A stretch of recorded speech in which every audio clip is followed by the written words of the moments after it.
Hi dears, എല്ലാവരും happy അല്ലേ? Welcome to ആ ചാനൽ.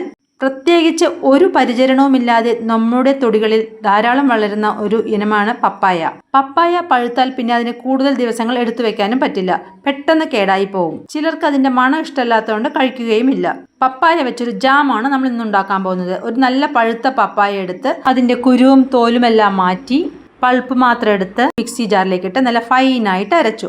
ഇനി നമുക്കതിനെ ഒന്ന് അരിച്ചെടുക്കണം. കാര്യമായി അതിലൊന്നും ഉണ്ടാവാൻ സാധ്യതയില്ല, എങ്കിലും നമുക്കൊന്ന് അരിച്ചെടുക്കാം. ജാമില് കരടുകൾ ഉണ്ടാവാൻ പാടില്ലല്ലോ.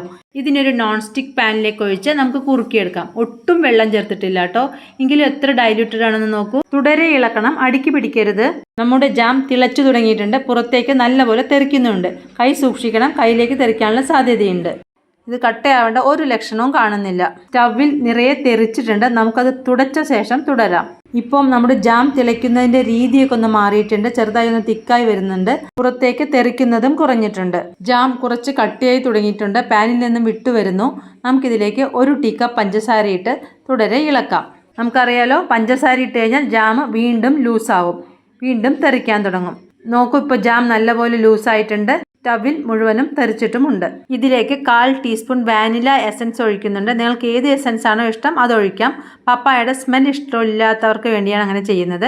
ഇനി നമുക്ക് ഇതിലേക്ക് 1 നാരങ്ങ എടുത്ത് പിഴിഞ്ഞൊഴിക്കാം. നമ്മുടെ ജാമിന് നല്ലൊരു മണവും ലൈറ്റായിട്ടൊരു പുളിയും കിട്ടും. കൈവിടാതെ ഇളക്കണം. ഇതിനു മുൻപ് പപ്പായ വെച്ചൊരു ഷേക്ക് ഉണ്ടാക്കുന്നതിന്റെ വീഡിയോ ഞാൻ ഇട്ടിട്ടുണ്ട്, കണ്ടിട്ടില്ലെങ്കിൽ നമ്മുടെ ചാനലിൽ പോയി ഒന്ന് കാണണേ. നമ്മുടെ ജാം കറക്റ്റ് കൺസിസ്റ്റൻസിയിൽ എത്തിയിട്ടുണ്ട്. തണുക്കുമ്പോൾ വീണ്ടും കട്ടയാവും.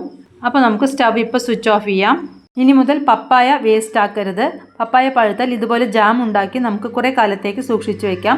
തണുത്ത ശേഷം നമുക്കിതിനെ ഒരു കൊപ്പിയിലാക്കി വെച്ച് കഴിഞ്ഞാൽ കുറേ കാലം ഫ്രിഡ്ജിനകത്ത് എടുത്ത് വെക്കാം. ഒരുപാട് ഔഷധ ഗുണമുള്ളതാണ് പപ്പായ. ഹൃദ്രോഗവും കൊളസ്ട്രോളും ഒന്നും വരാതെ അത് നമ്മളെ കാക്കും. യാതൊരുവിധ പ്രിസർവേറ്റീവ്സ് ഒന്നും ചേർക്കാതെ വളരെ രുചിയുള്ള ജാം നമുക്ക് വീട്ടിലുണ്ടാക്കാം. കുട്ടികൾക്കെല്ലാം സേഫായി കൊടുക്കുകയുമാവാം. ഇത് ബ്രെഡിൽ സ്പ്രെഡ് ചെയ്ത് കഴിച്ചു കഴിഞ്ഞാൽ പപ്പായ ആണെന്ന് പറയേയില്ല, നല്ല ടേസ്റ്റാണ്. നിങ്ങളിതൊന്നും ഉണ്ടാക്കി കുട്ടികൾക്ക് കൊടുത്തു നോക്കണേ. നിങ്ങളുടെ ലൈക്കും കമൻറ്റും വളരെ വിലപ്പെട്ടതാണ്. സബ്സ്ക്രൈബ് ചെയ്തിട്ടില്ലെങ്കിൽ ഒന്ന് സബ്സ്ക്രൈബ് ചെയ്യണേ.